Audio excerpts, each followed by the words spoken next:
Journalists, dear guests, welcome to the press conference. We are very delighted to welcome the President of the European Commission again here in Tallinn.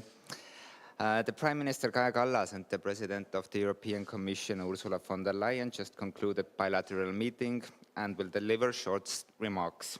After that, it is possible for media to ask questions. The press conference is held in English with simultaneous translation into Estonian. First, Prime Minister Kaja Kallas, the floor is yours. Thank you. Dear Ursula, dear members of the press, it is my great pleasure to welcome you here in Estonia. Thank you for the good and thorough discussions that we have had.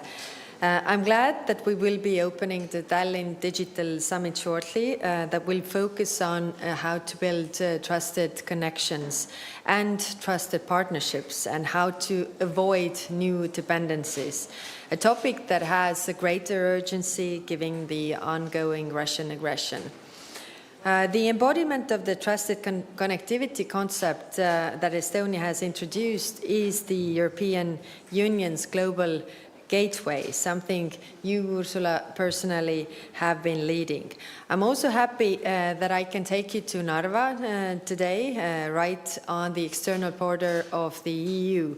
There we will launch Estonia's Just Transition Plan that will help us to deliver green transition for the people of Edaviro. We will also visit the Narva border crossing point and the Grenholm Manufactory, a place where our histories or the histories of our families meet. You were last in Estonia a year ago, and since then a lot has changed. Most notably, Russia waging a full-scale war against sovereign European country, and that has an effect on all of us. Dear Ursula, you have been on the forefront of the European response to Russian aggression and also European support to Ukraine. You understand well the Russian threat and what it means to our common security. Commission has translated your understanding into strong policy proposals. I thank you for the leadership in building and upholding the unity in the EU. Ukraine's success on the battlefield means that we have been on the right track and that we must make use of this momentum. It must be translated into ever-increasing and stronger support to Ukrainian soldiers, economy, and its people. We all must do more so that Ukraine can free its territories. This is the way towards peace. And as you have rightly said, this is the time for us to show resolve, not appeasement. The war is not far from over, therefore also economic isolation and pressure on Russia must continue. Sanctions aim to dry up its war machine. It is important that a compromise was found on our additional EU sanctions, containing also a price cap on Russian oil. Russia crimes, including crimes of aggression, crimes against humanity and possible genocide, cannot remain unpunished. Our focus needs to be on how to achieve accountability. Impunity cannot be an option. And we cannot forget about the Ukrainian war refugees. Ukrainian refugees, mostly women and children, already form about 4.4% of our population.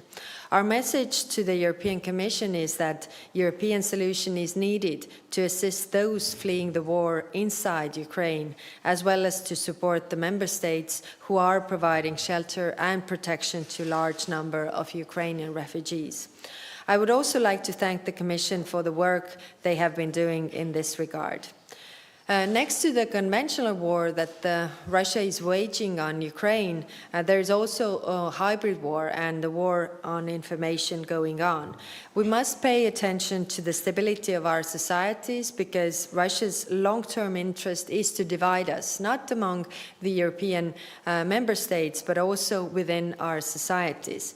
And this brings me to my final point, which is energy. Russia has demonstrated very clearly how energy can be used as a weapon. This means we need to ensure the energy security in Europe, and we need to work on different tracks. decreasing energy prices, ensuring the security of supply, diversification of energy sources, and ending our dependence on Russian hydrocarbons, boosting investments to deliver green energy. At the moment, the most time-sensitive issue is to find common solutions to reducing energy prices. This will work only in case we find joint solutions and not fragment the EU single market. We discussed it last week in Prague and must continue with urgency. Here I also turn to the Commission for their leadership. This winter may be hard, but it is the price we must pay to put the stop to Russian aggression and its imperialistic dream once and for all. And the only way to do this is to demonstrate unity and strength. Thank you. Thank you, Prime Minister. President of the Commission, please. Thank you very much, and thank you very much, dear Kaya. I'm glad to be here back in Tallinn. Thank you very much for a very good bilateral meeting, which is basically the continuation of our ongoing dialogue the two of us have all the time. Let me reflect on a few topics that you have mentioned. The first one is indeed Ukraine. I must say Estonia is an important player in our response to the Russian aggression, and I really thank you for your determination and being so steadfast and staunch. We share the same understanding of the threat that Putin poses, and I really want to thank you also for being one of the main driver what the delivery of the 8 sanctions packages is concerned. As you said, it always needs unity, but it also needs member states like Estonia who are driving the unity forward. These sanctions are biting. We see by now the effect on the Russian economy, and we will keep up the pressure to drain Putin's war chest. What I also want to thank for is the warmth with which the Estonian people have opened their hearts and their homes to Ukrainian refugees. This is outstanding. This will be never forgotten. We support as much as we can through flexibilizing funds, but the big gesture of human solidarity is outstanding, and I really want to thank the Estonian people for that. We are in this together. The European Union is the most important supporter of Ukraine together with the United States since the beginning of the war. We have supported Ukraine financially as Team Europe with up to 19 billion euros. This is not including the military capability and equipment support, which is mostly bilateral between member states and Ukraine, but also supported by the European Peace Facility financially. We have been discussing not only what we have done, but also what has to be done. We have the goal that we will have a stable, predictable, and flexible funding for Ukraine in these difficult months of war. And of course, we will be looking at the short-time recovery. For example, now the winter coming up, how we can support Ukraine in repairing the schools for the school children or providing shelter.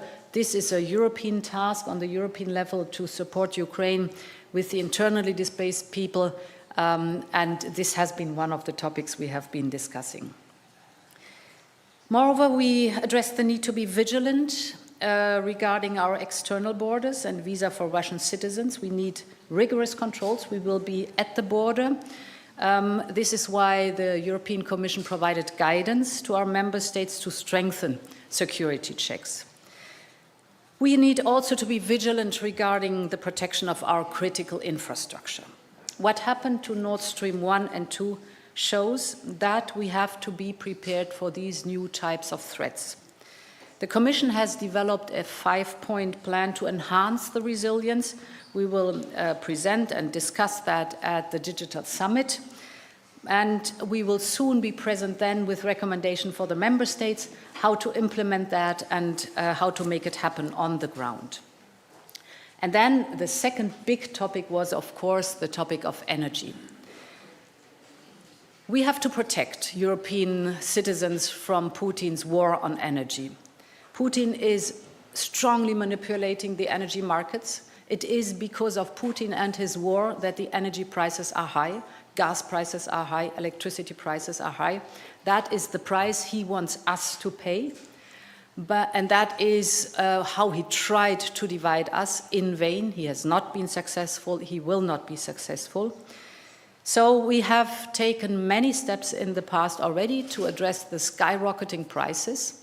Just to give you a figure, we have been able not only to get rid of Russian coal overall, but also till the end of the year we will wind down Russian oil to 10% of what we initially had.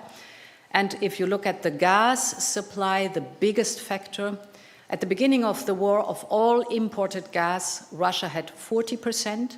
Now we are down to 7.5% within 7 months. So these were enormous efforts done successfully, diverting away from Russian fossil fuels towards reliable suppliers and invest in renewable energies that give us independence. We have also been discussing together how we look at the gas market overall with the skyrocketing prices. And indeed, we will come forward as a commission in the next 2 weeks with proposals to tame the energy prices and to tame the electricity prices. The aim is to reduce the price to a certain level without endangering security of supply.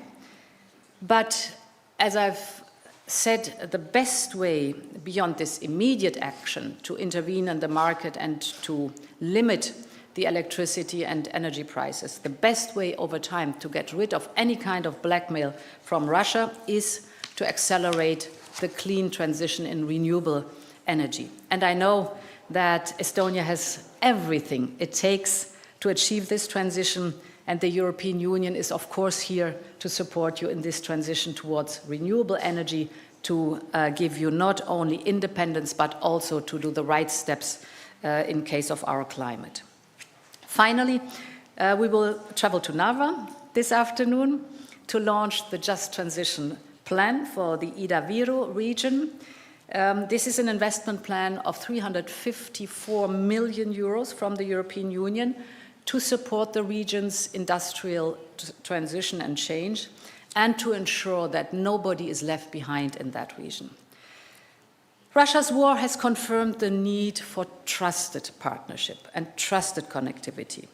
Indeed, as you said, the Global Gateway Strategy can help deliver this. So I'm very much looking forward to the Digital Summit, and thank you for the attention. Thank you. Now it's possible for me to ask questions. Please state your outlet you're representing, and please use microphone, and please also say to whom the question is addressed to. And first up is Estonian National Broadcaster, please. Thank you. Tarmo Maiberg from Estonian Broadcasting Company. Question to both of you. Do you support international tribunal for war crimes in Ukraine? Because victims need some kind of, at least partially, justice. Thank you. Yes, we strongly support international tribunals for war crime. It has to be brought before the law. From the very beginning on, we have supported Ukraine in collecting the evidence. That is very important. And of course, to make the case in the International Criminal Court and to support the investigation teams that are on a regular basis going to Ukraine. It is of utmost importance that those who are responsible for these crimes are held accountable. This is the basis of our rule of law and the international rule of law. Yeah. Yes, we were discussing that as well. There are crimes of war crimes, and then there are crimes of aggression. And for prosecuting the crimes of aggression, we need the international tribunal. So the question is, which organization is putting up the international tribunal? And I see that European Union could be the embodiment, and of course other countries can join, because this is something, the war crimes are crimes that are committed in Ukraine. The crimes of aggression are the crimes of really attacking another country.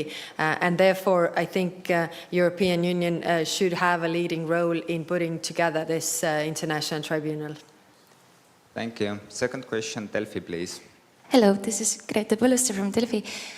A question to the President of the Commission regarding the next sanctions package. What would you say, or maybe you could give your stance on how should it look like, how fast should it be done? And a follow-up question is, like, there are loopholes that people can escape the sanctions from, through the loopholes. How would you say the EU has learned from the previous loopholes, and how will they be tackled in future? So we just issued and agreed on the 8th package of sanctions a few days ago. Therefore, it is important now to implement it and to create a track record. And what the loopholes and circumvention is concerned, overall, the sanctions are really biting. We see that in the Russian economy. It is absolutely going down the drain. And what we see is by now that our export bans are having a very severe impact on the economy. For example, slowing down any kind of production of high-tech products, having an effect on the military complex. That's exactly what we wanted. Production, for example, of automobiles has almost come to a standstill. So these are the topics that were expected from the sanctions. We have issued the 8th package of sanctions, and we learn from one package to the next one about circumvention and loopholes, and over are then in the follow-up package closing those loopholes and circumventions. What we've done, for example, in the 8th package, that's very important, is that we said in third countries, if you take European goods, bring them to third countries, and then bring them to Russia, the person who does that, or the entity who does that, will be listed by us. So this is a very strong deterrent to make sure that we do not have a circumvention through third countries towards Russia. So thank you. This is unfortunately all the time we have. The President is expected in Kadriorg. And thank you for following, and thank you for coming. Have a nice day. Thank you. Thank you.